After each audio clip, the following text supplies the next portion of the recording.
قوة إلا بالله، لا حول ولا قوة إلا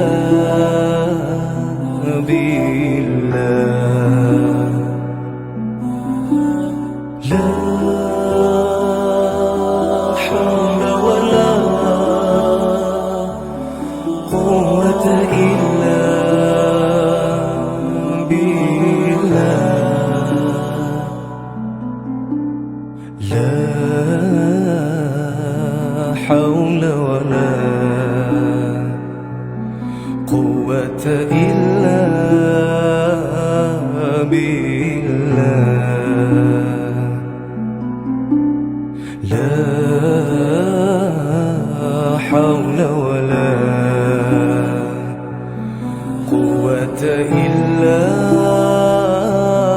بالله، لا حول ولا قوة إلا بالله، لا حول ولا قوة إلا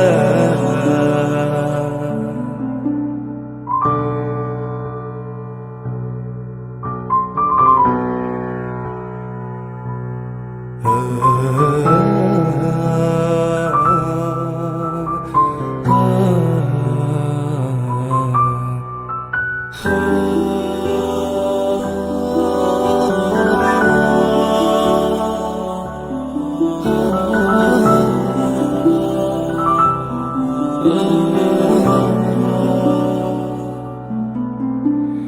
لا حول ولا قوة إلا بالله، لا حول ولا قوة إلا بالله، لا حول ولا قوة إلا بالله.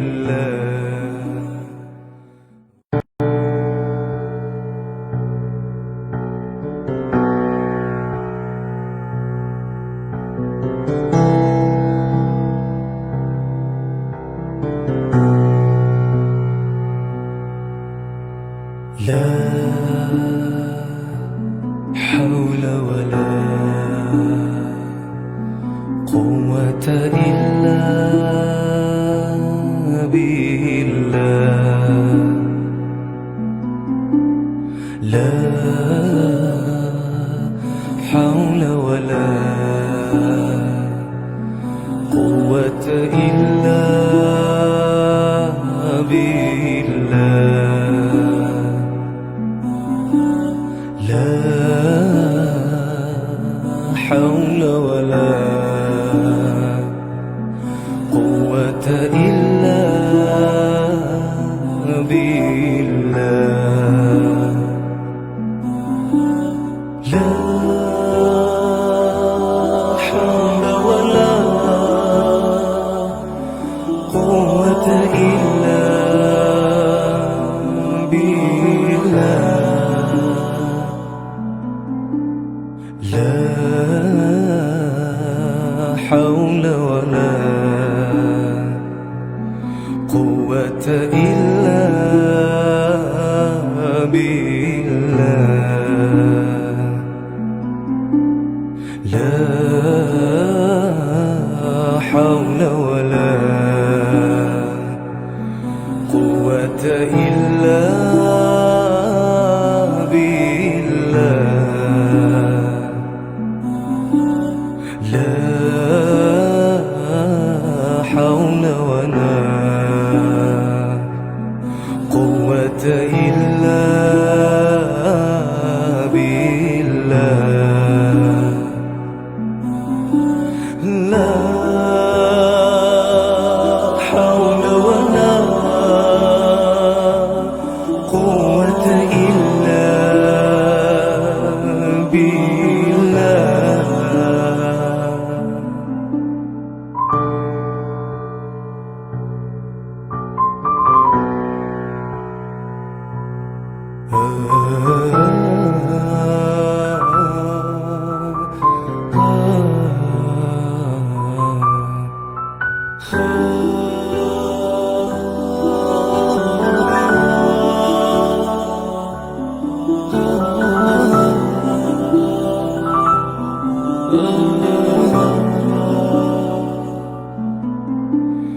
لا حول ولا قوة إلا بالله. لا حول ولا قوة إلا بالله. لا حول ولا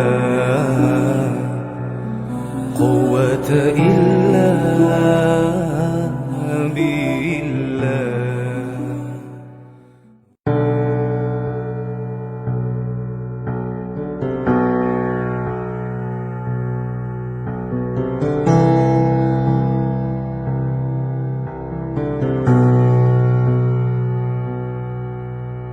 لا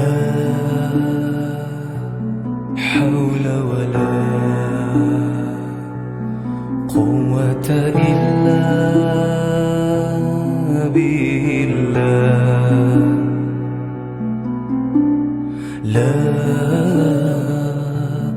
حول ولا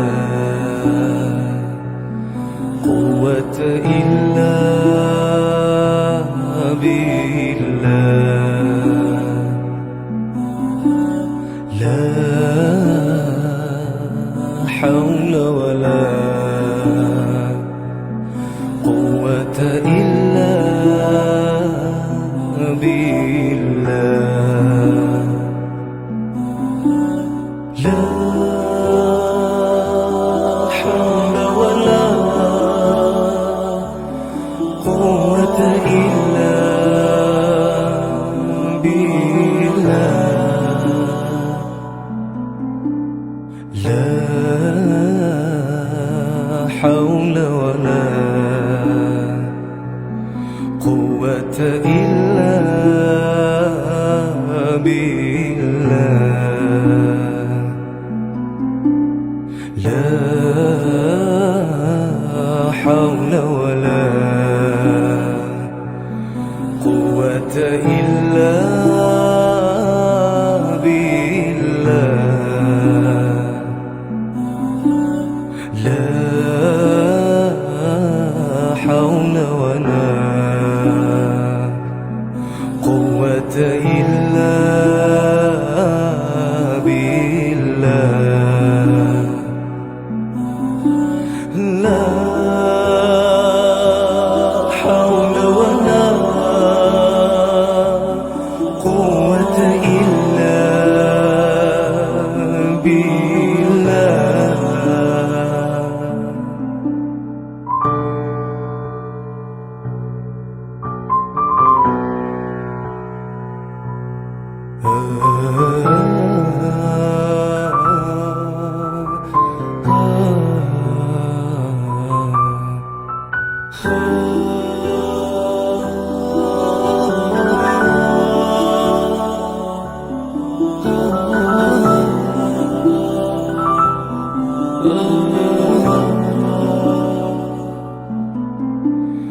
لا حول ولا قوة إلا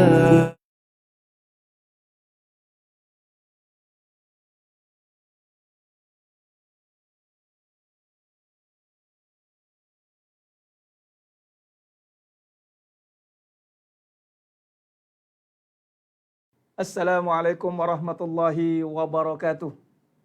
Bismillahirrahmanirrahim. Innal hamdalillah nahmaduhu wa nasta'inuhu wa nastaghfiruh wa na'udzu billahi min syururi anfusina wa min sayyiati a'malina. May yahdihillahu fala mudhillalah wa may yudlil fala hadiyalah. Asyhadu an la ilaha illallah wahdahu la syarikalah wa asyhadu anna Muhammadan abduhu wa rasuluh. Allahumma salli ala Muhammad wa ala ali Muhammad. Rabbi yasir wa la tu'asir, Rabbi tammim bil khair. Rabbi shrah li sadri wa yassir li amri wahlul 'uqdatam min lisani yafqahu qawli. Allahumma aftah alaina hikmataka wanshur alaina min khazaini rahmatika ya arhamar rahimin.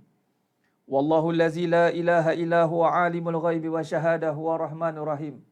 Wallahu allazi la ilaha illa hu al-malikul quddusus salamul mu'minul muhaiminul azizul jabbarul mutakabbir. Subhanallahi amma yusyrikun. Wallahul khaliqul bari'ul musawwiru lahul asma'ul husna. Yusabbihu lahu ma fis samawati wal ardi wa huwal azizul hakim. Wala haula wala quwwata illa billahil aliyyil azim. Wala manja minallah illa ilaih, amma ba'du. Sidang penonton, sidang jemaah yang muliakan Allah Subhanahu wa taala. Para ejen-ejen kebenaran, pejuang-pejuang kebenaran, muslimin muslimat, hadirin dan hadirat. Moga-moga kita semua tergolong dalam golongan hamba-hambanya yang benar-benar bersyukur. Amin ya rabbal alamin. Alhamdulillah. Semua alhamdulillah ala kulli nikmah. Alhamdulillah bertemu lagi kita pada malam ini insya-Allah dalam siri pengajian online. Dalam siri pengajian online kitab Lisanul Haq, kalang-kalang kebenaran. Alhamdulillah. Pertama mula dan selama-lamanya mari kita sama-sama memanjat syukur pada Allah Subhanahu wa taala dengan istilahnya sebenar-benar syukur, dengan benar-benar muji Allah Subhanahu wa taala. Kita benar-benar puji Allah Subhanahu wa taala atas segala ciptaan yang Allah jadikan pada kita hari ini. Seluruhnya. Tanpa Allah tiadalah apa yang ada pada hari ini. Tanpa Allah mestilah dengan Allah. Maka dengan pujian pada Allah ini bermakna pujian dengan mengadakan. Mengadakan semua yang ada pada kita hari ini. Seluruh alam yang ada, alam diri kita, alam semesta, alam semuanya. Dan begitu sempurna tanpa kita perlu memikirkan keadaan alam yang terjadi ini. Tanpa kita perlu fikirkan bagaimana nak menguruskannya. Kita hanya memikirkan alam kebendaan kita je, alam keduniaan kita je. Tapi seluruh apa yang ada di sebalik panca indera kita ni, semua ditadbir urus oleh Allah Subhanahu Wa Taala. Allah urus hidup kita dengan begitu sempurna. Nafas kita, penglihatan kita, pendengaran kita, percakapan kita. Allah urus semuanya dengan langit, bumi, matahari, sinar mataharinya, sinar bulannya, malam siang silih bergantinya. Subhanallah, segala puji bagi Allah. Begitu sempurna Allah mengurus tadbir seluruh alam tanpa kita perlu bersusah payah memikirkan aturannya. Kita hanya sibuk fikir aturan hidup kita je. Sibuk mikirkan apa benda yang tak ada kat dalam hidup kita je. Sehingga kan kita lupa atas urusan yang begitu sempurna Allah uruskan hidup kita ini. Sehingga kita lupa untuk memuji Allah dengan sebenar-benar pujian. Kita hanya menumpu pada kehidupan kita yang tak tahu keruan, tak apa jadi ini. Jangan sampai begitu, maka marilah kita benar-benar puji Allah SWT. Alhamdulillah, Alhamdulillah, Alhamdulillah. Summa Alhamdulillah ala kulli ni'mah. Pujilah Allah sungguh-sungguh, pujilah. Pujilah tuan-tuan. Kerana selayaknya Allah Ta'ala itu dipuji. Kenapa? Sempurna Allah menjadikan alam hidup ini. Seluruhnya. Ustaz, saya susah Ustaz. Susah kita pun kita tak tahu apa jadi akan datang. Allah sedang mengatur kesenangan untuk kita. Bukan kita mengatur sebenarnya. Ustaz, saya dah senang Ustaz. Itu pun Allah atur kesenangan kita. Jadi, di manakah hidup ini kalau tiada Allah? Tiada. Jadi, mari kita sebenar-benarnya puji Allah. Puji Allah sungguh-sungguh dengan kefahaman yang benar. Alhamdulillah. Dengan moga-moga kita puji Allah SWT ini dengan kefahaman yang benar, maka datanglah ketenangan dalam hati kita. Datang ketenangan dalam hati kita. Sebab Allah kata apa? Ala bizikrillahi tatma'innul qulub.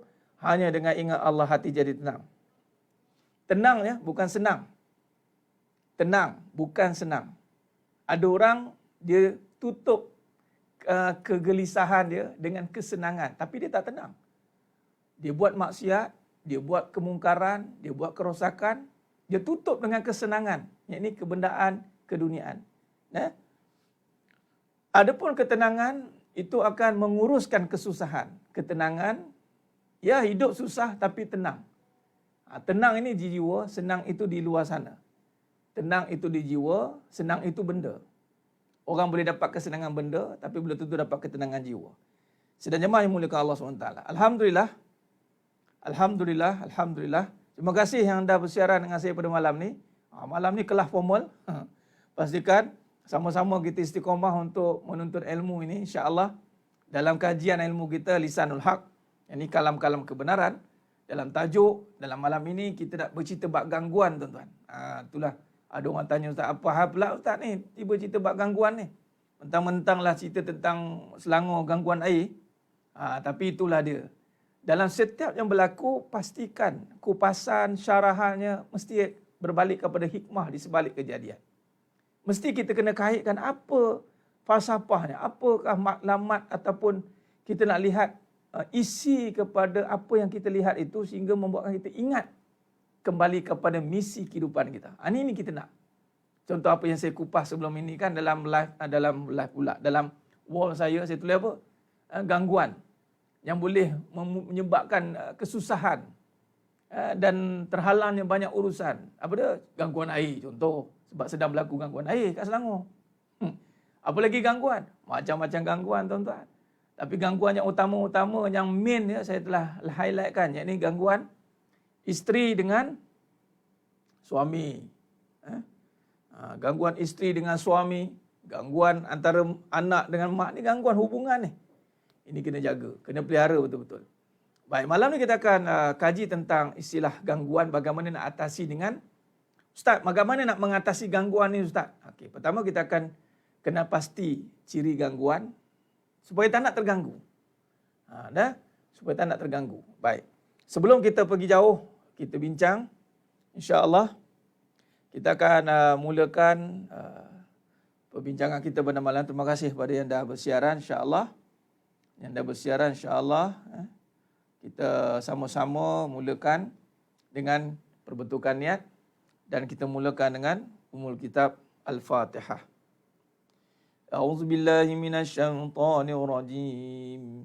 Bismillahirrahmanirrahim. Alhamdulillahi rabbil alamin. Ar-Rahmanir-Rahim. Maliki yaumiddin. Iyyaka na'budu wa iyyaka nasta'in.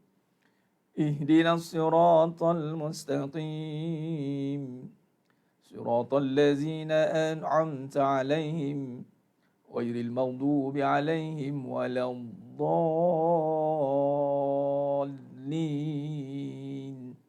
آمين اللهم صل على محمد وعلى آل محمد اللهم صل على محمد وعلى آل محمد اللهم صل على محمد وعلى آل محمد بسم الله ما شاء الله لا يسوق الخير إلا الله بسم الله ما شاء الله لا يصرف السوء إلا الله بسم الله ما شاء الله ما كان من نعمة فمن الله بسم الله ما شاء الله لا يأتي بالحسنة إلا الله Bismillah masyaallah la haula wala quwwata illa billahil aliyyil azim.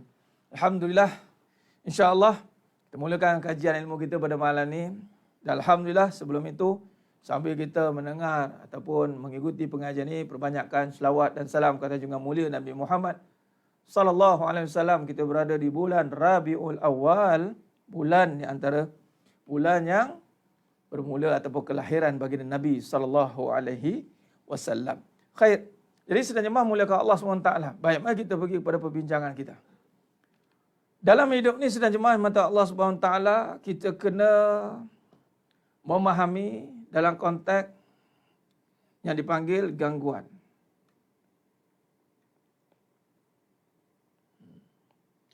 Gangguan ni, apa kesan kepada gangguan? Itulah dia akan menyebabkan banyak urusan. Urusan apa? Kehidupan terhalang.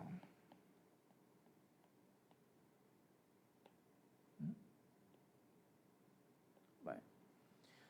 Jadi sedang jemaah muliakan Allah SWT, Dalam perbincangan, kalau saya bukakan tentang persoalan kehidupan ni, banyak gangguan-gangguan yang timbul daripada, kalau kita lihat dalam kehidupan kita ni, banyak gangguan-gangguan, bentuk-bentuk gangguan. Cuma kita nak fokuskan kepada gangguan yang mana main, yang besar-besar. Gangguan ataupun cubaan pun boleh. Orang kata sama ke Ustaz dengan ujian pun boleh. Gangguan ni perkara yang boleh menghalang. Dipanggil halangan pun boleh. Jadi masalah pun boleh, persoalan. Cuma bila kata gangguan, maknanya perkara kita merujuk pada urusan yang terhalang kerana gangguan ini. Ada urusan yang terhalang kerana gangguan ataupun halangan. Kita boleh cerita tentang halangan. Jadi sidang jemaah yang dimuliakan Allah Subhanahu Wa Taala, hidup ini penuh dengan halangan. Macam-macam halangan kalau kita lihat, kalau kita nak kaji. Kalau kita nak perhatikan satu-satu halangan, kita tidak akan sempat nak meneruskan kehidupan. Sebab halangan ini akan datang bertali arus dan bertali arus. Cuma kita nak faham bagaimana kita nak mengenal pasti halangan atau gangguan yang utama dalam kehidupan. Kita nak mengenal pasti halangan atau gangguan yang utama dalam kehidupan. Baik. Cuma bertepatanlah. Tak jadi ceritanya Selangor diuji dengan gangguan air. Jadi gangguan fizikal. Kita boleh pecahkan gangguan fizikal. Gangguan fizikal ataupun zahir. Halangan, gangguan ataupun halangan yang dipanggil fizikal dan spiritual. Dia fizikal, spiritual lah. Yang ini zahir dan batin. Khair. Kalau kita lihat pada istilah sidang jemaah yang mulia Allah Ta'ala, halangan akan melambatkan perjalanan. Hidup umpama perjalanan. Hidup umpama ataupun hidup adalah perjalanan. Perjalanan apa Ustaz? Perjalanan umur. Dari satu umur ke satu umur. Katalah sekarang umur kita bermula dengan 0 bulan ke 1 bulan. Lahir-lahir 1 hari. 0 bulan pula. 1 hari. 1 hari sehinggalah 9 bulan. Macam itulah kita ambil. Umur, antara perjalanan umur. Perjalanan umur antara satu keadaan ke satu keadaan, ke satu umur ke satu umur. Ataupun perjalanan masa. Itulah Allah kata, hidup adalah satu perjalanan. Khair. Jadi halangan ini akan melambatkan perjalanan kita. Akan menghalang. Walaupun masa akan berterusan berlalu. Masa berlalu. Masa tidak akan tunggu kita. Masa akan berlalu. Berlalu. Masa. Zap, berjalan. Tetapi halangan tadi akan menyebabkan masa kita atau umur kita terbuang. Buang masa orang panggil. Buang masa betul lah melayan benda ni. Nampak? Sepatutnya kata Nabi SAW mahfum hadis, orang yang paling berkat adalah panjang umurnya, banyak amalnya. Panjang umurnya, banyak amalnya. Itu orang yang paling berkat. Ataupun paling beruntung. Panjang umurnya, banyak amalnya. Siapakah orang yang paling rugi dan paling orang dipanggil apa? Paling rugilah. Nabi kata paling rugilah. Rugi sangat. Dan dia akan mengalami satu kehidupan yang sangat sengsara di akhirat sana adalah yang panjang umurnya, sedikit amalnya. Hati-hati. Jadi kita yang di mana? Tepuk dada tanya iman. Baik, kita tak nak panjang umurnya, sedikit amalnya. Sebab hidup diukur dengan amal. Itu saja. Yang menjadi ukuran kehidupan itu amalan. Ingat, bukan berapa yang kita ada hari ini. Bukan harta yang banyak, bukan anak yang banyak, bukan isteri yang banyak, bukan perniagaan yang banyak, cawangan perniagaan yang banyak, bukan. Tetapi yang diukur adalah amalan yang banyaklah, banyak-banyak. Banyak ni sebab apa banyak? Dinisbah dengan umur yang banyak. Kita tak nak umur banyak, amalan sedikit. Kita tak mau. Sebab itu orang yang rugi. Kita biar umur sedikit, amalan banyak. Itu kita nak. Dah? Kita nak umur sedikit, amalannya banyak. Kita tak nak amal yang umur yang banyak, amal sedikit. Baik. Jadi yang dikira dalam kehidupan, perjalanan kehidupan kita ini adalah amalan. Amalan. Yang ini perbuatan. Amalan apa? Amalan baik. Amalan baik. Surah Al-Mulk ayat 2, Allazi khalaqal mauta wal hayata liyabluwakum ayyukum ahsanu amala. Jadi kita juga boleh buat satu perjalanan begini dari hidup kepada mati. Perjalanan kita menuju mati. Kita berjalan menuju kematian. Dan kita boleh namakan ini jalan mati. Kita kena melalui jalan mati. Dan selepas kematian ini akan ada lagi satu perjalanan baru. Ini perjalanan untuk hidup kembali. Dan hidup kembali ini kekal. Ini yang orang beriman kena yakin ni. Hidup, mati, hidup, kekal. Jadi yang kekal ni akan pecah divide by 2. Susah, senang. Yang mana senang ini pun kekal, susah pun kekal. Susah, ini azab. Senang, itu nikmat. Khair. Jadi kita menuju perjalanan kepada mana? Kita menuju mana ni? Kita berjalan menuju mana, tuan-tuan? Kita kena tahu kita menuju mana ni. Sebelum cerita bab syurga dan neraka ni. Kita menuju kematian. Setiap orang tak tahu kematiannya bila. Kullu nafsin za'iqatul maut. Setiap yang berjawa pasti mati. Kaifa takfuruna billahi wa kuntum amwatan fa ahyakum.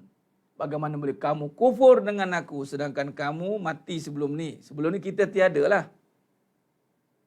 Kita tak ada, kemudian kita dihidupkan, kemudian kita akan dimatikan, kemudian akan dihidupkan kembali, kemudian akan kekal lah kita sama ada nikmat atau azab. Ni cerita dia. Semua orang tahu perkara ni.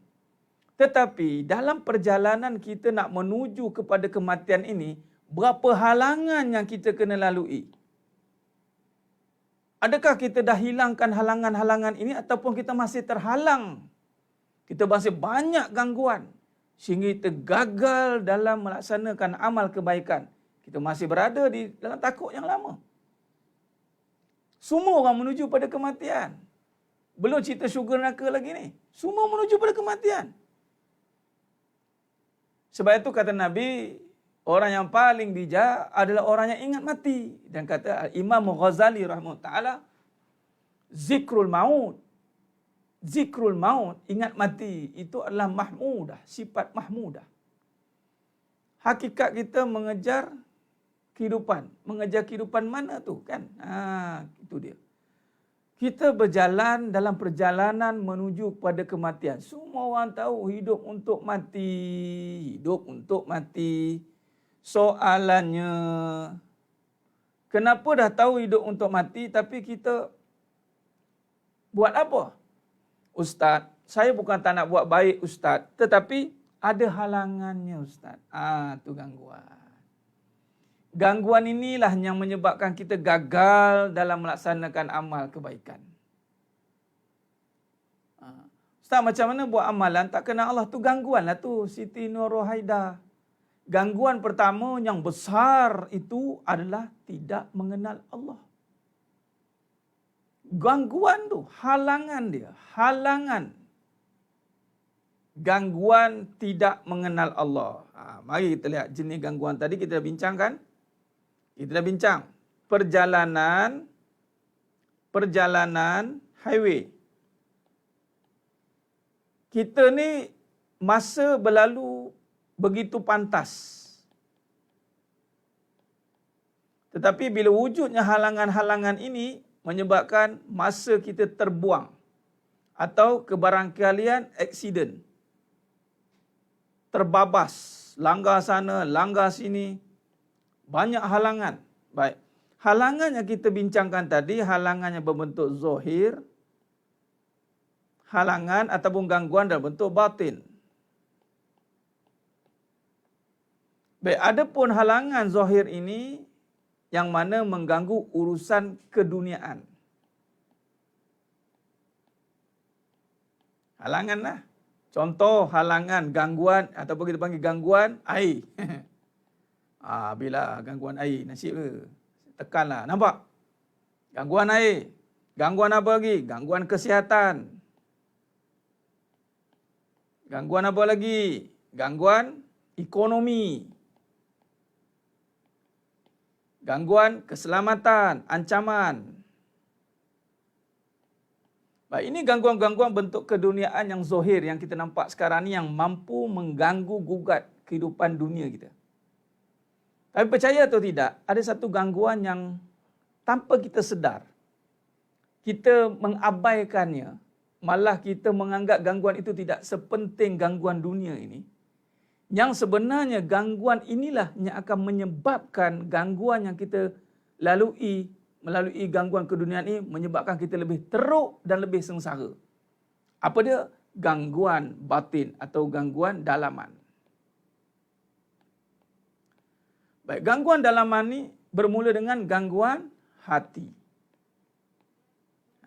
Tu dia.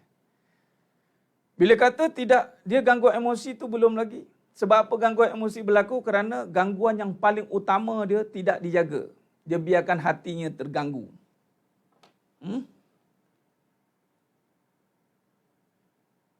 Dia membiarkan hatinya terganggu. Baik, ramai yang tidak menganggap hatinya itu tiada gangguan. Dia biar. Dan dia tidak berusaha pun nak keluarkan gangguan itu. Malah dia mengikutkan, menuruti gangguan itu. Dia biar dia. Malah dia tak tahu pun apa yang mengganggu hati dia. Allah parah sekali. Parah sekali tuan-tuan. Parah sekali. Gangguan dalaman yang kita nak jaga ni. Allahumma salli ala Muhammad wa ala ali Muhammad. Dia mesti bermula gangguan mesti bermula dari hati. Gangguan hati. Dia mesti bermula kat situ. Daripada gangguan itulah akan pergi pada gangguan-gangguan yang lain. Ini gangguan emosi. Bila gangguan emosi, maka apa yang berlaku? Itulah dia akan pergi pada gangguan-gangguan yang boleh melibatkan gangguan yang gaib. Seperti gangguan jin, saka. Dia emosi dulu. Dah emosi terganggu, barulah senang. Barulah jin, saka nak masuk. Apa lagi? Santau, kuntilanak, kunderowo. Macam-macamlah nama. Biasanya, orang yang senang kena dengan perkara jin, saka ni, dia mesti akan terganggu emosi dia dulu. Bila emosi terganggu kerana apa? Hati yang terganggu. Bila hati yang terganggu kerana apa? Dalamannya, batinnya tidak jelas. Clear. Nampak perjalanannya. Kena clear ni. Ustaz, kalau yang mengganggu orang tu Ustaz, macam mana Ustaz? Dia mengganggu orang pula. Ganggu emosi orang. Ganggu hati orang. Mungkin dia spesies jin lah kot. Dia spesies jin, saka ke. Minal jinnati wan nas. Dia pergi kacau orang. Orang tengah elok-elok, dia pergi kacau. Dia spesies lah tu. Orang pergi ni, dia mainkan emosi orang. Mainkan perasaan orang. Daripada orang elok-elok tak marah, dia marah buat orang marah. Dia cakap gangguan, bercakap benda tak elok. Orang tu dah elok-elok, dah diam. Dia kacau. Bahagia ayat-ayat yang bikin panas ayat dia. Abang ni, abang. Tengok, nampak? Orang yang cuba mengganggu emosi, dahlah emosi orang tu terganggu.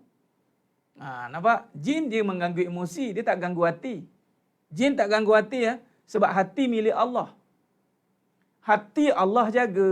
Hati Allah jaga. Tapi kerana kita tidak serah diri pada Allah, Allah kata, okey, dah kamu tak nak serah diri pada aku, maka hatimu akan lemah. Itulah gangguan yang paling utama bila kita sendiri yang jahil di dalam mengenal Allah. Jahil. Jin, saka ke, santau ke, apa ceritalah segala Dia panggil apa? Segala macam bentuk lah. Gangguan-gangguan gaib dia panggil lah. Gaib Ustaz, gaib. Ya Allah, gaib ni. Gangguan halus. Dia akan ganggu emosi. Sebab tu dia panggil halusinasi. Halusinasi. Halusinasi. Itu bermula dengan emosi. Dia dengar suara jin. Jin kafir lah, bukan jin Islam. Jin kafir, jin fasik, jin yang saka. Dia tambah. Kau bunuh. Kau kacau. Dia punya suara-suara bisikan-bisikan itu. Nampak? Allahumma salli ala Muhammad wa ala ali Muhammad. Kalau emosi itu saka diri sendiri ke Ustaz? Kalau emosi itu saka diri sendiri ke? Dia saka itu datang mengganggu emosi. Emosi yang lemah menyebabkan mudah kena gangguan saka. Saka tu luaran lah. Gaib. Saka tu diri sendiri. Emosinya lemah, saka tu datang. Melainkan kalau saka tu dibela. Ustaz, emosi dari saka? Dah. Emosi sendiri. Emosi kita. Emosi dari kita sendiri. Saka lah. Saka tu jin lah. Jin. Dia keturunan jin. Nama dia saka. Baik. Ataupun syaitan lah semua. Ni syaitan lah. Syaitan ni satu golongan. Dia golongan jin. Apa pun nama kita. Dia orang Melayu macam-macam nama ada. Kalau pergi dekat orang putih, Dracula je. Pergi kat Nusantara, macam-macam nama ada jin. Biasalah kan orang kita cuba tengok nama orang kita. Gelaran macam-macam kan manusia. Macam itulah spesies jin. Jin pun macam-macam gelaran lah. Pocong lah, kuntilanak. Belum pergi kat Indonesia, guntur-rowo lah. Kan? Mak lampir lah. Belum masuk lagi mak limah lah, hantu mak limah lah. Macam-macam jenis ada. Setiap silap hari bulan kat dia daftar IC katnya. JPN kata. Jabatan Pendaftaran Negara. Kan? Baik, jadi sedang jemaah yang mulia Allah Ta'ala. Jin tak kacau hati ya. Ingat, jin tidak kacau hati. Syaitan tidak kacau hati. Dia tiup emosi. Dia ganggu emosi ya. Allazi yuwaswisu fi sudur. Sudur ni dalam hati, tetapi hati tu sebelum nak masuk ke hati ada nafsu. Nafsu tu terganggu, dia panggil perasaan. Dia kan kemarin kita cerita tentang menguasai perasaan. Ni jenis-jenis orang yang luar kawalan perasaan ni, gila meroyan dia panggil. Bawa Allah uji sikit, mengaban, meroyan, mengelabah, semua perkataan bagi kat dia. Sebab apa jadi macam tu Ustaz? Kenapa kena uji sikit, meroyan, mengelabah? Sebab hati dia tak kuat. Itu je. Gangguan hati dia. Hati milik Allah. Sebab Allah yang Nabi kata, ya mukallibal qulub. Qarin tu Ustaz, jin. Sama. Puan Adilah, jin. Jin. Sama. Qarin tu jin. Bila kata, ya mukallibal qulub, sabit qalbi ala din wa ala ta'atik. Hati akan kuat dengan dua perkara. Din wa ala ta'ati. Ya, sahaja Tarun, apa tu soalan? Adakah ayat ini ada kaitan? Wahai anak iblis ini musuh bagimu, nak istimu. Oleh itu janganlah ia menyebabkan kamu berdua keluar dari syurga, kerana dengan engkau disebabkan menderita. Gangguan, ya itu. Ini gangguan emosi ni. Dia begini. Presiden kepada segala gangguan yang akan mengganggu emosi. Presiden, dia ada presiden. Saya buat carta dulu ya. Dia presiden Okey, ini carta organisasi dia. Presiden. Presiden bagi gangguan emosi. Yang akan mengganggu emosi. Ada presiden ni siapa? Iblis. Modus operandi mereka adalah mengganggu emosi. Itu je. Yang mengganggu emosi adalah cerita dia. Baik, siapa dia punya naib presiden dia? Naib presiden dia adalah Dajjal. Siapakah pengikut-pengikutnya? Minal jinnati wan nas. Jin dan manusia. Baik, pengikutnya jin. Jin ni Dajjal ni manusia ni. Manusia yang diberi kuasa. Ada sihir. Okey? Iblis, jin. Dia elok lah tu. Regu lah tu. Baik. Mana-mana jin dan manusia yang mengikut ideologi Dajjal dan Iblis, itu dipanggil kumpulan syaitan.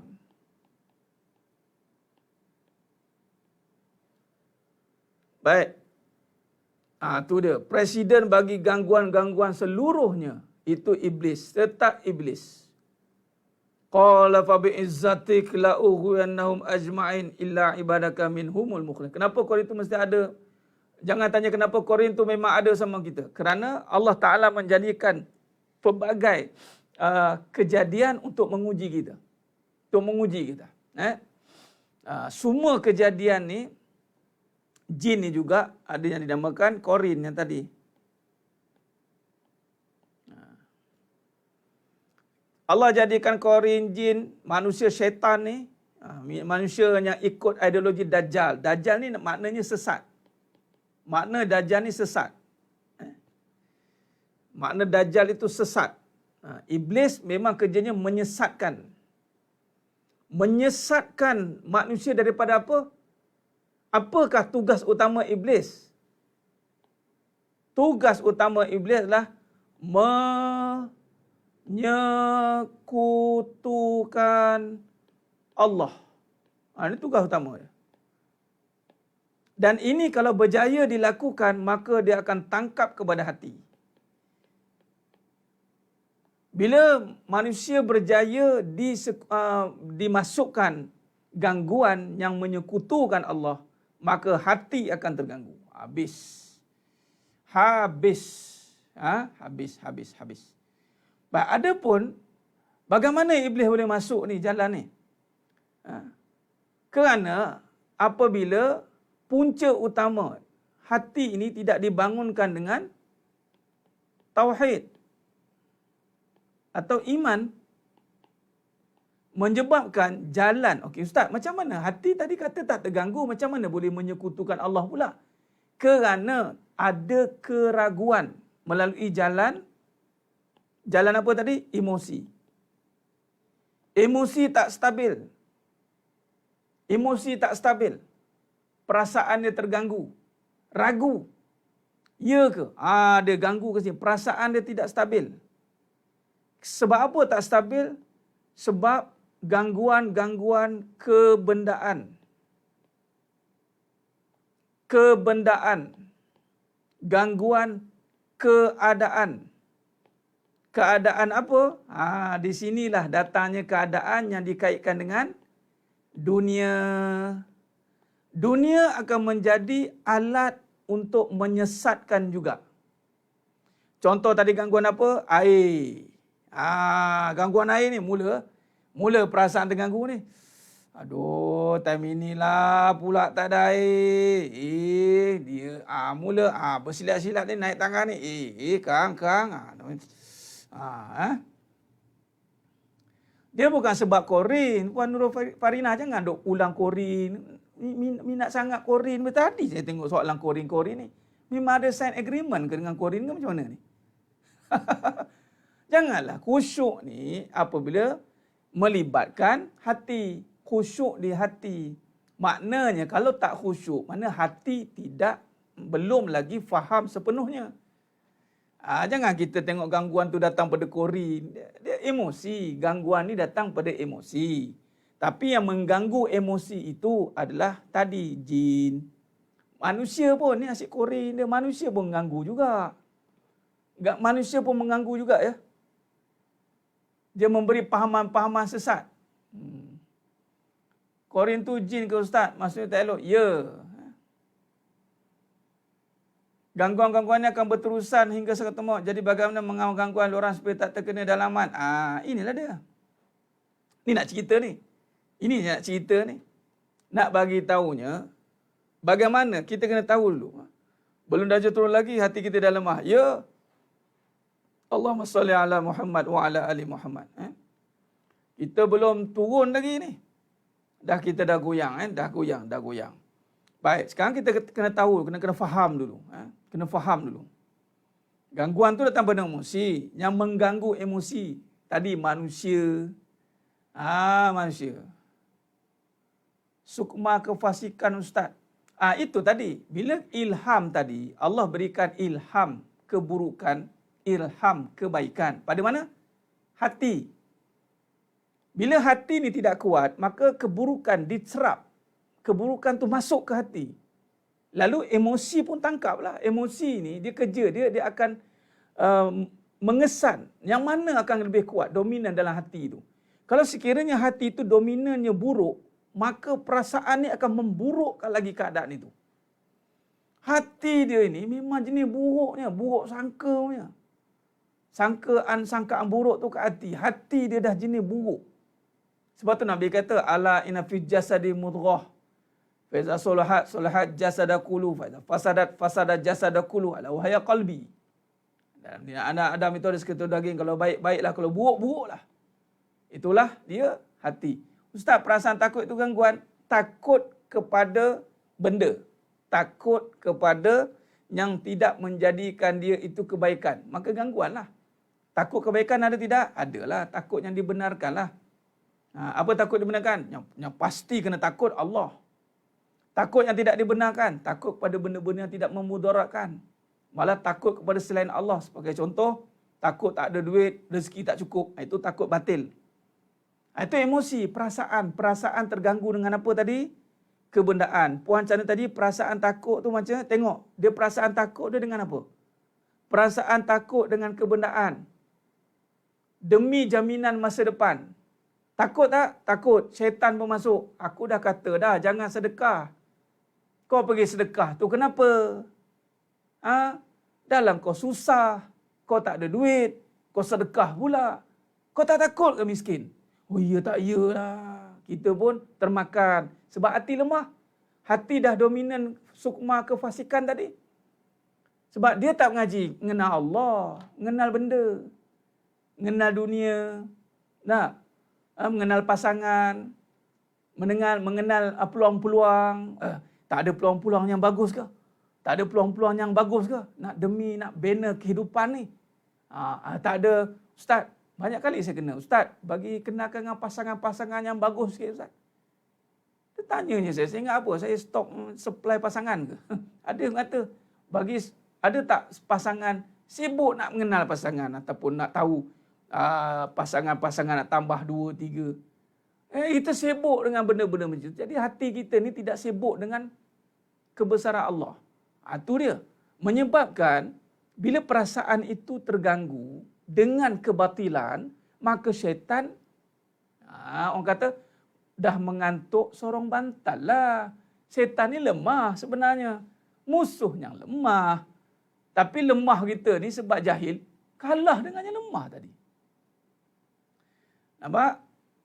Syaitan kacau hati. Syaitan kacau emosi. Syaitan kacau emosi. Syaitan kacau emosi.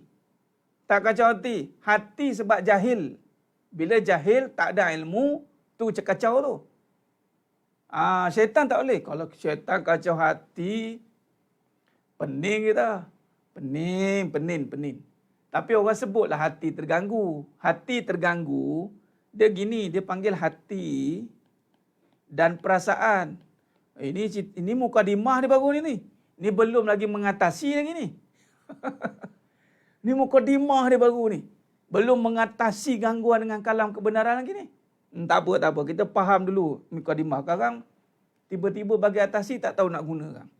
Baik. Faham dulu ya. Hati dan perasaan.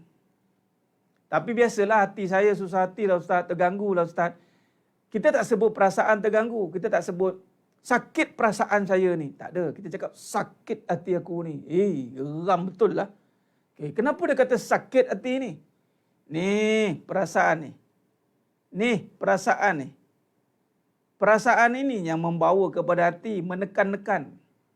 Itu yang dia panggil tekanan perasaan. Tekanan perasaan, dipres itu. Dia menekan apa? Perasaan ni kerja menekan apa Ustaz? Nak tekan apa?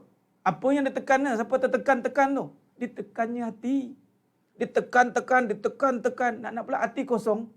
Jerlus. Plup. Tekan. Macam tekan gabus. Lepup. Tekan ataupun gabus yang bunyi pelopop. Tu. Dia tekan dia pap pecah. Sebab apa tadi? Hati tidak dibangunkan dengan apa tadi? Tauhid iman. Dia tak ada dia punya buffer, dia tak ada dia punya vaksin dia. Dalam perbahasan kita, vaksin tauhid. Dalam hati ni dia tak ada vaksin. Ingat, dalam hati ni Allah ilhamkan. Ni hebatnya manusia ni, sebab Allah jadikan manusia ni penuh dengan, dia panggil ujian, sebab manusia ni hebat. Allah tahu. Jadi Allah ilhamkan pada hati ni dua. Jalan kebaikan, jalan keburukan. Bayangkan, kat hati ni ada dua jalan. Ada jalan baik, ada jalan buruk. Bayangkan, ni belum cerita perasaan tadi ni. Iblis, dia duduk kat sini. Sebab tu siapa yang suka main perasaan, termain dengan perasaan, emosionalnya, touching lah. Jangan geng iblis. Jangan main. Sebab tu siapa yang cepat touching, hati-hati. Nak pula touching buat apa? Kebendaan. Iblis ni duduk kat kebendaan je. Kebendaan, keadaan. Pegang ayat ni, mudah nak faham. Kebendaan, keadaan. Clear? Keadaan susah senang, kebendaan duit lah cerita. Ada duit tak ada. Susah senang ni macam-macam lah ujian. Ujian keadaan. Suami susah. Suami perangai tak betul. Anak tak dengar kata. Tu keadaan tu. Tu, ustaz kenapa ni anak ni? Ya, keadaan. Keadaan ni Allah jadikan. Tapi kalau kita gagal memahami keadaan itu, hancurlah kita. Ya, benar. Sifat hati ni tidak terzahir. Dia Allah jaga. Tapi apabila iman tak ada, iman dia lemah, maka iman lemah sebab tak ada ilmu. Jadi makna bila iman ni dia tak masuk dalam hati, dia sibuk dengan keduniaan, hubbud dunia, cinta dunia. Sibuk dengan keduniaan. Masa tadi Allah bagi umur. Bab ni yang penting ni. Bab ini yang soalan yang ramai tanya semalam tu. Beria-ria tanya tu. Kenapa soalan banyak konflik berlaku dalam kehidupan? Nampak? Hati sayu sedih menangis macam mana ustaz? Perasaan tu bukan hati yang sayu sedih tu. Tu perasaan yang sedih. Perasaan. Dia hati dan perasaan. Sayu sedih kena tanya kenapa. Apa faktor tiba-tiba menangis cabut wayar? Kejap-kejap dia pun menangis. Kenapa dia? Tak tahulah satu tiba menangis. Takkan tiba-tiba menangis bocor apa air mata tu. Dia mesti ada isu. Ustaz, saya mengenang dosa saya. Okey, perasaan kamu sedang sedar akan dosa. Maka hati ni menyedarkan. Itu menangis tu. Bukan menangis, hati menangis. Mana ada hati menangis? Hati tak menangis. Hati ni Allah jadikan tenang. Habis Ustaz, tadi gangguan tadi sebab iman tak ada. Iman dia tak ada, kurang, maka buruk pada hati, dia jadi sakit hati. Sakit derita. Derita bukan air mata. Sebab tu, saya ada satu kes dia buat cerita kisah benar. Dia bunuh 5 suami dia. Cerita orang putih. Kisah benar. Tapi dia orangnya happy. Akhirnya orang tahu dia apa happy grandma, happy mother. Ada orang yang bagi share kat saya, happy mother. Tapi 5 suami yang kahwin dengan 5 mati. Rupanya dia bunuh. Tapi dia senyum. Hati-hati. Dia panggil orang psycho. Orang psycho. Jangan hati. Jangan tengok. Jangan kita ukur orang senyum dia. Rupanya dia bunuh dan diam. Kenapa ya Ustaz? Sebab dia tak perlu tangisan. Iblis menangis ke?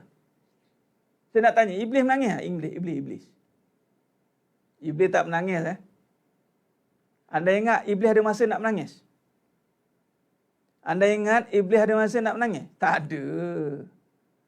Dan anda ingat Iblis ada masa nak marah-marah? Tak ada. Iblis dia adalah api biru. Dia maintain, dia cool dia. Sebab tu jangan ingat orang yang cool tu orang yang tenang. Jangan, nanti dulu. Nak tengok dia duduk di jalan mana. Sebab kalau nak kata tenang, tu yang meditasi duk ingat selain Allah tu tenang tu. Tenangnya dia. Dah ikut orang tu. Ini mesti dah dapat Allah ni. dah selempang kuning, duduk bawah pokok, licin kepala. Dah nak tenang. Jangan ingat, jangan simply kita. Ni tenang ni, nanti dulu. Sebab itu, sebab itu kita kena faham jalan ni, insya-Allah. Iblis tak ada masa nak menangis, marah pun tak. Dia adalah soft spoken. Iblis soft spoken.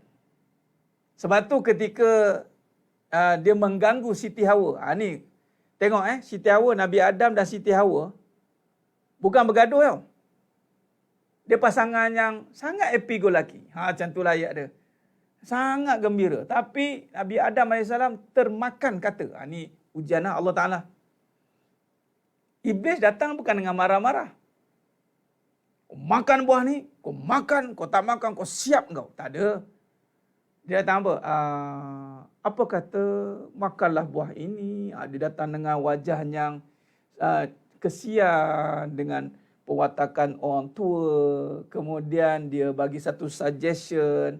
Kemudian dia wujudkan kerisauan. Dia kata, aku dengar cerita kamu ni akan dibuang daripada syurga kalau tak makan buah ni. Nampak tak? Dia auta power. Fakta jadi auta. Tu iblis. Ni ingat tu kena faham. Sebab tu saya nak cari suami yang soft spoken. Saya dapat suami iblis. Cakap apa? Jangan main-main. Baik, maksudnya di sini, dalam hati itu, dia ada dua jalan.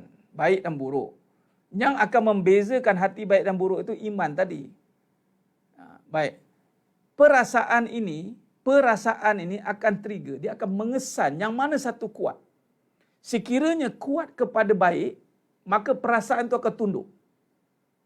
Hati itu dibentuk dengan kebaikan, maka perasaan itu akan tunduk. Dia panggil nafsul mutmainnah. Itu dia. Tapi kalau hati itu busuk dan buruk, perasaan ni akan trigger yang buruk. Yang buruk ni yang iblis senang masuk. Dia masuk jalan melalui buruk. Kena faham. Ustaz nak tanya, salah ke? Salah ke selain mengaji menang kuliah ilmu, kita dengar muzik, contoh nak tidur dengan mengaji dan juga instrumen, salah ke dengan instrumen muzik yang menenangkan? Muzik tidak menenangkan. Muzik menyenangkan. Muzik menyenangkan. Tuan-tuan, apa saja kebendaan dan keadaan dia hanya rawat perasaan dia. Muzik kebendaan tak? Dia bunyi muzik tu dengan apa? Instrumen kan, alat kan. Itu kebendaan lah. Kebendaan perasaan dia. Alam semula jadi ni kebendaan tidak? Kebendaan lah, alam makhluk. Dia hanya merawat perasaan. Sebab tu orang pergi bercuti dekat tempat yang indah, dia hanya senang seketika. Dia bukan tenang ya. Dia senang seketika. Perasaan dia terawat. Habis dia balik daripada tempat itu, datang saka balik. Perap. Apa hal ni? Rupanya dia tidak merawat dalaman. Tenang. Tenang itu hanya dengan jalan Allah. Okey, apa yang kaitan dengan Allah tadi? Zikir, selawat. Ada tak Allah? Ada. Apa saja yang ada nama Allah. Baru dia akan pergi pada ketenangan. Ala bizikrillah. Hanya dengan ingat Allah. Ingat bukan sebut. Bukan sebut bukan macam keset kata arwah Tuan Guru ni Aziz.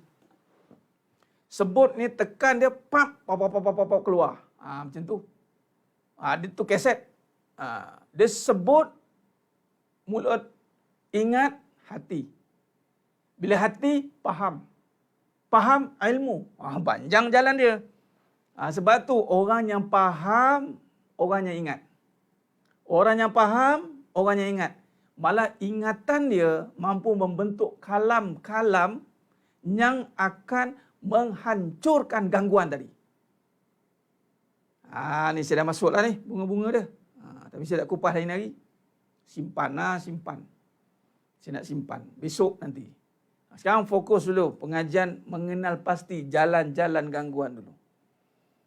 Bila hati ni dibangunkan dengan kefahaman, dan dia ingat, maka dia mampu menzohirkan kalam dari jiwa yang mampu menundukkan gangguan-gangguan tadi.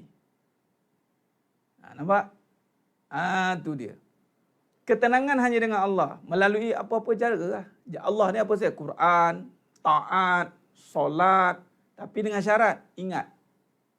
Baca Quran, ingat Allah. Bukan sebut Quran. Baca nama Allah, ingat Allah. Bukan sebut nama Allah. Bacaan dalam solat, faham bacaan, bukan sebut bacaan. Nama pun baca. Baca Quran, baca nama Allah, faham bacaan dalam solat, baca dengan kefahaman la ilaha illallah. Semua perlukan hati. Ya? Ada jenazah, innalillahi wa inna ilaihi raji'un. Ya Ustaz, Ustaz Muhammad, insya-Allah. Moga-moga jenazah tersebut ditempatkan dalam kalangan orang-orang beriman. Amin ya rabbal alamin. Allahumma salli ala Muhammad wa ala ali Muhammad. Khair. Ya, duduk dalam majlis ilmu itu ketenangan, majlis zikrullah. Jangan lupa madu 3 Ini ingat lain pula ni Tuan Wais ni. Tiba madu 3 ni. Ni gangguan ke apa ni? Gangguan perasaan ke apa? Baik. Tipah tengah gaduh. Itulah dia. Gangguan tu. Gangguan. Allahumma salli ala Muhammad wa ala ali Muhammad. Kan? Khair. Baik. Berbalik tadi. Umur perjalanan kita ini, dia sibuk mainkan perasaan sehingga mengganggu perjalanan amal. Yang mengganggu perjalanan amal itu perasaan. Mengganggu. Apatah lagi perasaan yang dikawal oleh kebendaan dan keadaan tadi, sehingga bila kata perasaan dan diganggu perasaan, kebendaan, keadaan ini, bermaksud hatinya terhalang. Sebab hati ini terhalang apabila kebendaan dan keadaan jadi kuat, maka keburukanlah perginya. Hati-hati, keburukanlah dia akan pergi. Itu terhalang tu gangguan hati. Dia tak boleh. Perasaan, dia besarkan perasaan dia. Perasaan ini sedih, gembira. Dua je. Yang lain-lain tu happy, itu nama-nama je lah. Sedih, gembira. Kalau jiwa, hati tenang. Derita.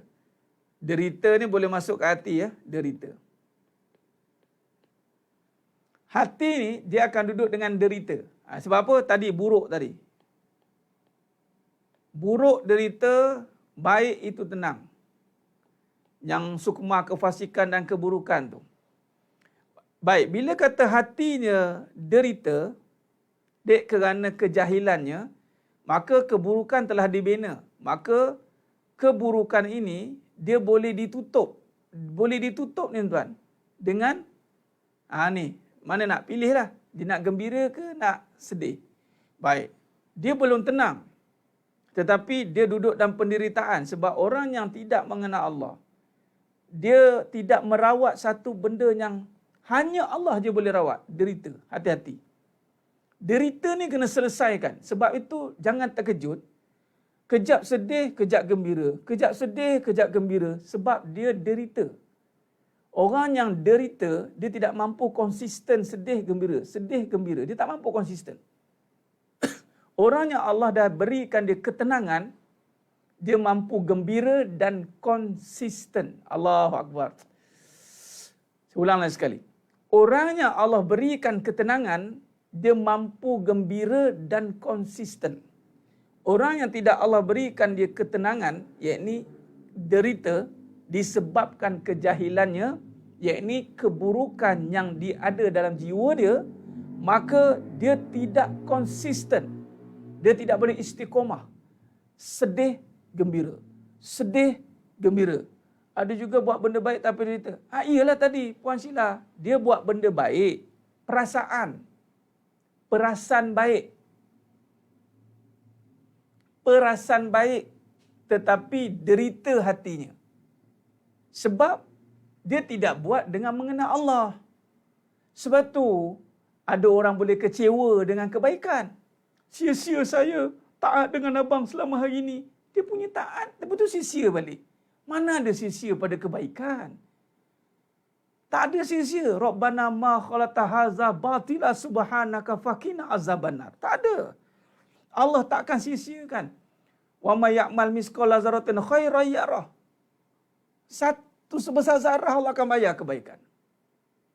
Dan sebesar zarah kejahatan Allah akan kira. Tak ada sia-sia. Cuma di saat dia buat dengan gangguan, yakni kebaikan dia terganggu di perasaan tadi. Dia biarkan perasaan dia dominan dia, menguasai dia. Apa dia tadi? Tadi kebendaan, keadaan. Hidup dengan perasaan.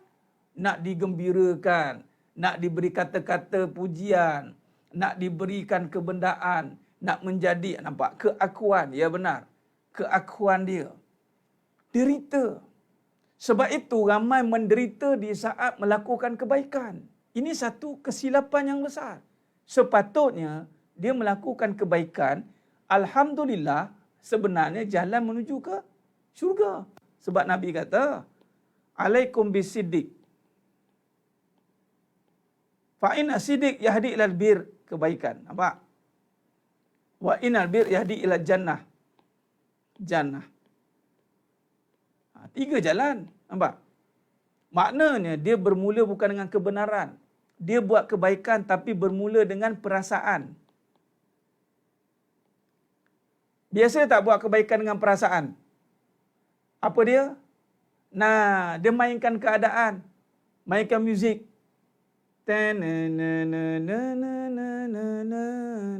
Main muzik. Ataupun gambarkan, bayangkan. Suami anda, bayangkan. Dia mainkan perasaan. Dengan kata-kata yang membawa kepada keadaan. Dia ceritakan dengan macam-macam cerita. Perasaan pun naik. Kebenaran tak ada ya. Perasaan naik. Dia mainkan perasaan. Lalu nak berbuat baik. Nak jadi isteri solehah. Nak jadi isteri solehah. Kena uji mengelabah. Lebah. Habis. Habis. Sebab apa? Dengan perasaan. Mula dengan perasaan. Hati mana? Hati dilupakan lah. Tak payah cerita hati Ustaz. Hati tu perasaan lah. Anda mak dia cerita macam tu pula. Salah lah. Tadi apa nama? Lagi? Ustaz, orang yang terkena santai itu adakah dia belum cukup kuat hatinya ingat Allah?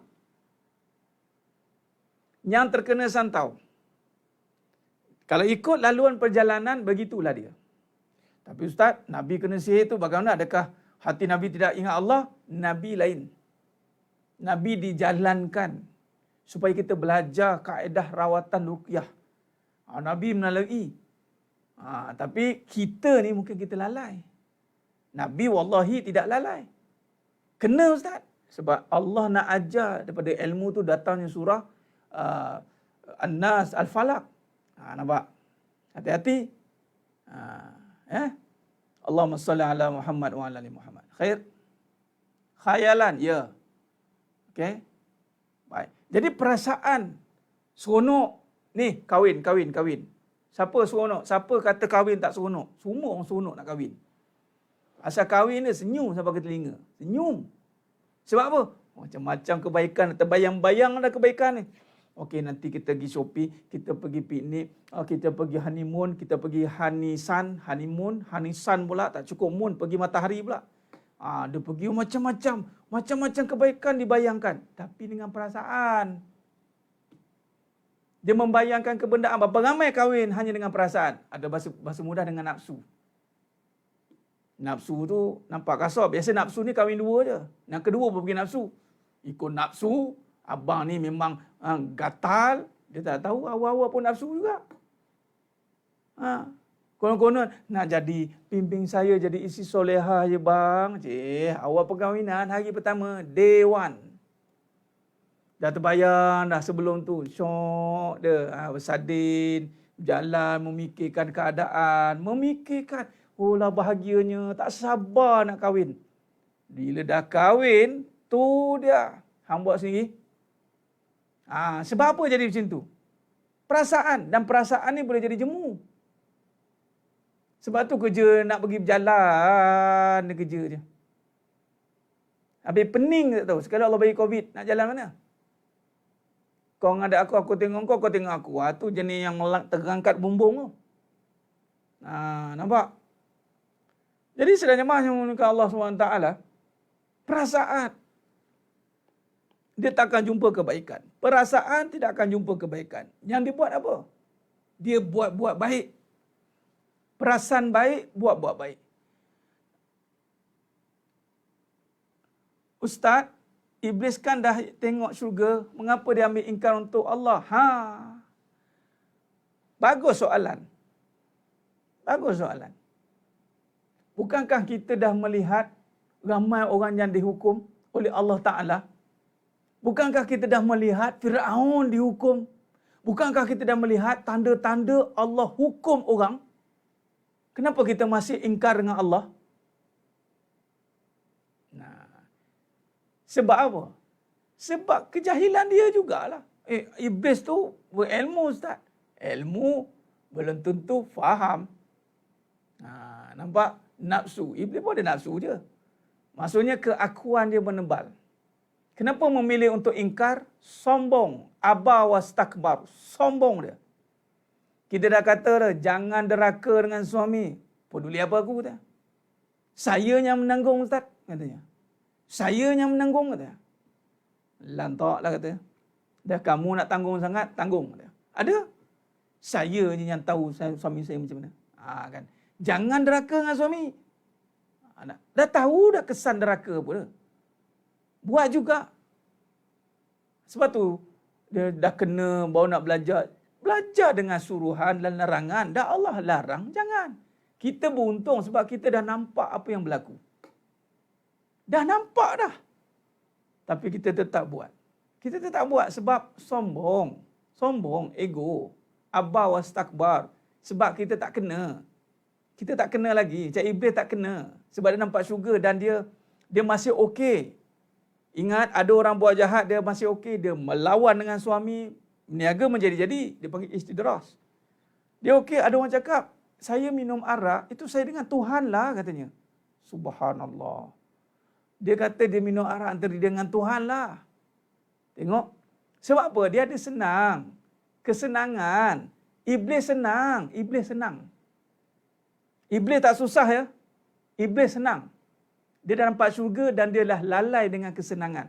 Itu dipanggil perasaan. Perasaan. Macam contoh dahaka dengan mak suami. Berapa ramai suami yang menjaga mak? Suami yang ada isteri, utamakan mak, dah tahu dah. Dah cerita dah Uwais Al-Qarni punya cerita. Cerita pula Al-Qamah punya cerita. Cerita dah. Al-Quran 30 juzuk dah cerita. Sebab apa? Sebab senang. Sebab dia tak ada apa-apa efek. Buat dosa pun boleh makan 2 pinggan. Tak ada masalah. Iblis macam tu lah. Kau tunggu atau kau seksa kau dalam neraka, Allah kata. Siap. Siap, Allah kata. Kaifa takfuruna billahi wa kuntum amwatan fa ahyakum summa yumitukum summa yuhyikum summa ilaihi turja'un. Tunggu balik jumpa aku nanti. Di yaumul mahsyar, yaumul mizan, kamu akan dapat setiap perbuatan kamu nanti, Allah kata. Time itu nganga. Time itulah nanti akan datangnya penyesalan yang tak kesudah nanti. Lagi LGBT pun ramai orang Islam support. Ya, supporter ramai. Supporter ramai. Follower ramai. Fir'aun. Follower ramai. Sebab tu dia duk megah dia. Cuba kalau follower seorang. Pening juga. Allah terbalik kan. Nabi pula follower sikit. Nabi Musa AS. Allah sikit. Nampak? Kita, bila orang tak ikut kita sikit, dah kita lemah. Bila ramai orang ikut kebatilan, kita jadi kuat. Allahumma salli ala Muhammad wa ala ali Muhammad. Khair. Persoalan tadi, kenapa buat baik tapi derita? Kerana dia bermula dengan gangguan perasaan. Dia bermula dengan gangguan perasaan. Rupanya kita hidup ni dengan perasaan lebih. Perasaan cantik, perasaan kuat, perasaan sayang, perasaan hebat, perasaan. Jadi kita kena hancurkan perasaan ini, sebab tu kena ada kata-kata yang boleh menghancurkan perasaan ataupun menundukkan. Bahasa je lah menundukkan perasaan itu. Baik, dalam sesi yang seterusnya besok, kita akan menyambung dalam perbahasan mengatasi gangguan ini juga. Dan hari ini kita dah sentuh. Ingat, bila ada gangguan, okey, saya cerita sikit. Gangguan datang, kita kena faham. Malam ni ilmu Allah bagi, subhanallah, moga-moga yang menonton malam ni Allah bagi kefahaman. Hati. Faham dengan hati bukan dengan akal. Akal kan tak mampu nak faham. Akal tak mampu nak faham. Akal ada limitation. Ilmu fi sudur, fi qalbu, fi sudur, fi qulub. Hati. Jadi sebab tu niat kena betul, niat ke hati. Okay. Bila ilmu ke hati, baik kita faham. Yang pertama, gangguan tadi ada dua. Gangguan zahir, gangguan batin. Ni saya tak cerita gangguan zahir lagi. Gangguan zahir ni sebenarnya trigger, pencetus kepada gangguan hati. Ingat, syariat menguji hakikat. Syariat menguji hakikat. Siapa yang tolak syariat, hakikat dia gagal. Sebab tu kata, tak payah solat, gagal hakikat dia. Okay. Siapa yang gagal dengan ujian syariat, maka hakikat dia akan rosak. Gagal dengan ujian solat, Allah suruh solat, dia dah malas lah. Allah suruh taat dengan suami, tak maulah. Allah bagi ujian susah, tak ada duit. Maksudnya, kita boleh tahu dah hati dia macam mana. Sebab tu, orang yang diuji dengan ujian hebat-hebat, itu orang hebat sebenarnya, bukannya orang main-main. Itulah Nabi Ulul Azmi dipanggil. Para Nabi dan Rasul ujian hebat-hebat. Kita sekadarnya lah, kita tak mampu dengan ujian yang berat-berat sebenarnya. Sebab kita tak hebat. Para Nabi dan Rasul, para sahabat, awliya Allah je. Okay? Syariat mereka hebat-hebat ujian. Susah, ya amat susah. Allahu Akbar. Kita dengar pun tak tahan nak dengar. Ancaman bunuh nyawa. Ingat, jadi kita cuba nak pertahankan syariat supaya hakikat kita itu benar. Hati-hati. Siapa yang gagal, sebab tu saya tulis gangguan kan. Gangguan air itu satu bab lah. Saya cerita gangguan apa? Gangguan hubungan.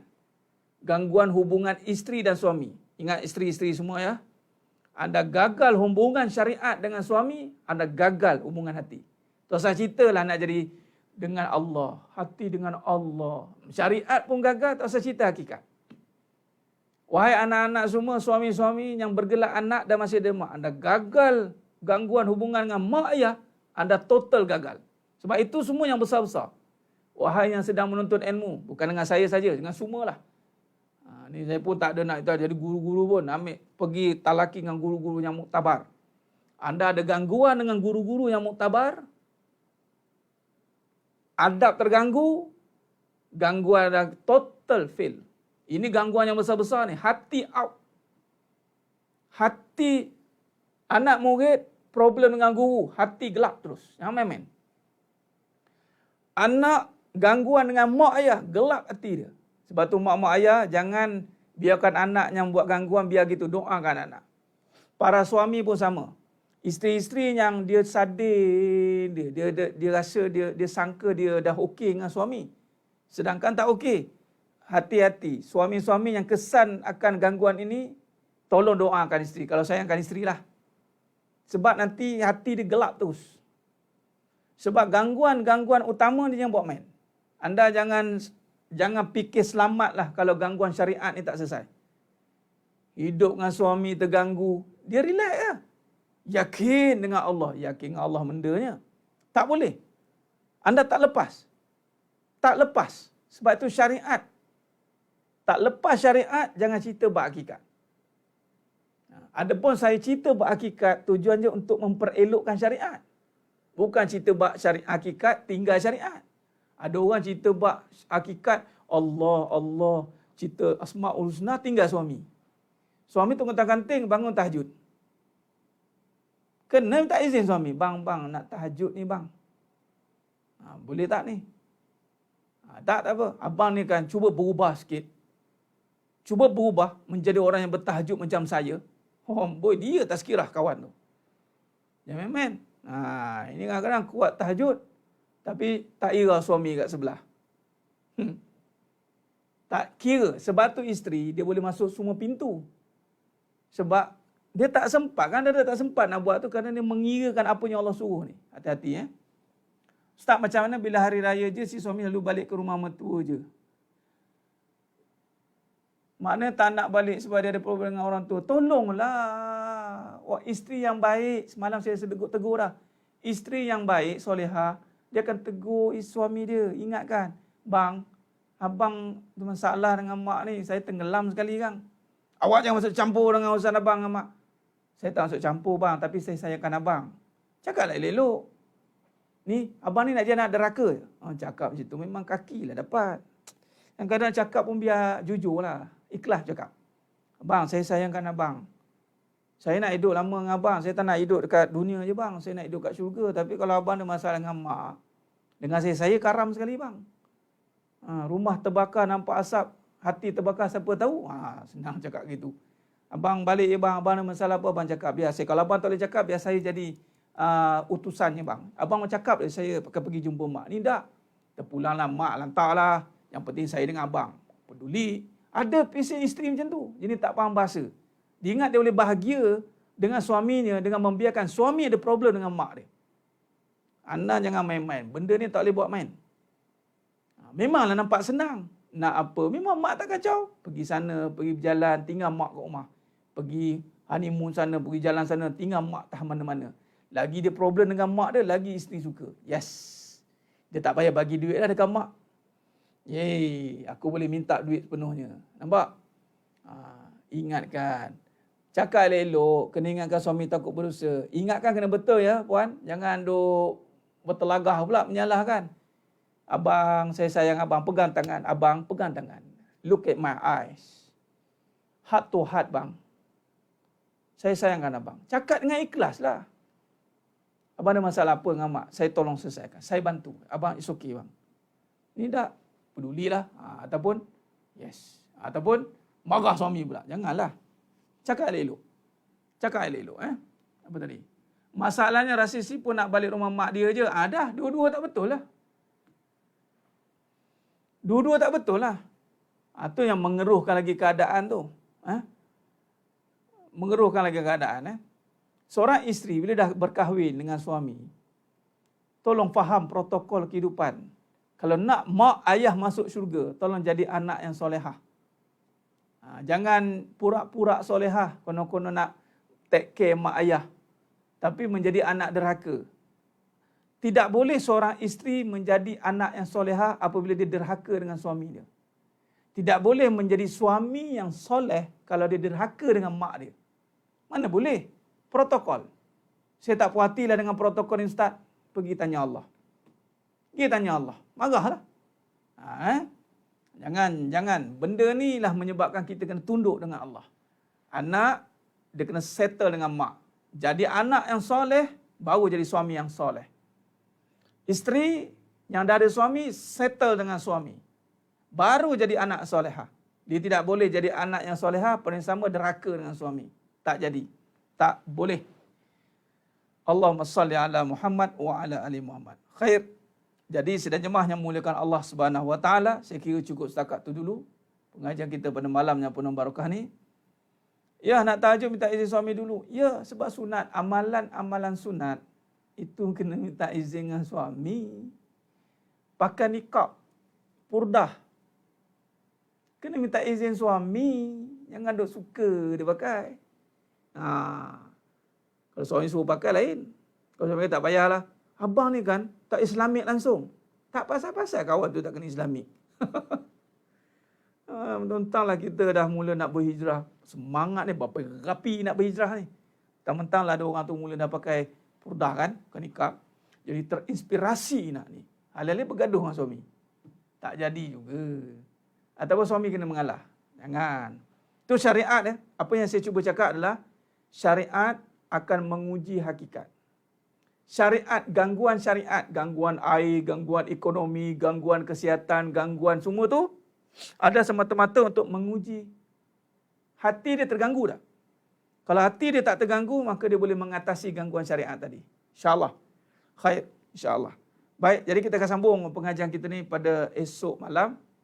Terima kasih banyak atas kesudian anda semua, antum semua bersama dengan saya pada malam ni, insya-Allah. Besok masih ada kelas lagi, kelas pengajian online kita, insya-Allah. Kita sambung dalam pengajian ini masih membincangkan dalam bab mengatasi gangguan dengan kalam kebenaran. Cara mengatasi gangguan ini adalah dengan bermula dengan kalam kebenaran. Tidak boleh cara lain. Kalau kita nak lari daripada gangguan, takkan selesai sampai ke sudah. Takkan selesai. Jangan lari daripada gangguan. Kita kena atasi gangguan. Jangan lari. Tak boleh lari pergi mana pun. Kita kena atasi dan hadapi dia. Bagaimana? Dengan kita mengatasi dengan kalam kebenaran. Besok kita sambung lagi perbahasan ini. Bantu sebar-sebarkan kebenaran. Kita bantukan keadaan yang mencari penyelesaian. Macam semalam punya sesi soal jawab. Dan hari ini kita fokus pada kelas lah. Soal jawab nanti banyak bagi terima kasih Ustaz. Banyak benda yang saya dah terjawab. Yang ada share-share malam tu, pahalalah dia. Jadi sebab ni soalan kehidupan banyak berkait. Hari-hari kita hadapi perkara ni. Kita kena ada masa untuk memahami kembali dengan ilmu dan kefahaman yang benar. InsyaAllah. Moga-moga Allah bantu kita. Mohon ampun, mohon maaf di atas segala kekurangan, terkasar kata, kurang bicara. Dalam penyampaian saya, mohon maaf. Yang mana terasa tu, mohon terasalah. Memang nak bagi terasa pun. Biar baik hati tu. Kan? Tapi tiadalah niat untuk menyakitkan, merendahkan apa ke, tiada niat apa pun. Melainkan adalah untuk membangkitkan kesedaran. Mudah-mudahan berlakulah perubahan dalam kehidupan ini. InsyaAllah kita tak nak hidup bazir masa, buang masa. Kerana masa berjalan menuju pada kematian. Kita running out of time. Tu bahasa Jawa kata. Kita tak ada masa. Bila-bila masa, boleh habis masa. Okay? Jadi kita sangat terhad.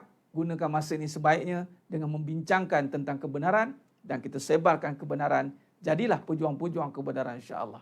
Khair, kita berjumpa lagi pada sesi yang besok, pasal malam besok pada pukul 9.30 malam, insya-Allah. Sama-sama kita istiqamah dalam pengajian ini, insya-Allah. Aku qouli hadza wa astaghfirullah azim li wa lakum. Wa bila taufiq wal hidayah. Wassalamualaikum warahmatullahi wabarakatuh. Kita tangguh dengan tasbih Farah dan suratul Asr. Subhanakallahumma wa bihamdik asyhadu an la ilaha illa anta. Bismillahirrahmanirrahim. Wal 'asr innal insana fi khusr. Illal ladzina amanu wa amilus solihat wa tawassaw bil haqqi wa tawassaw bis sabr. Wallahu a'lam bisawab. Takbir. Allahu akbar.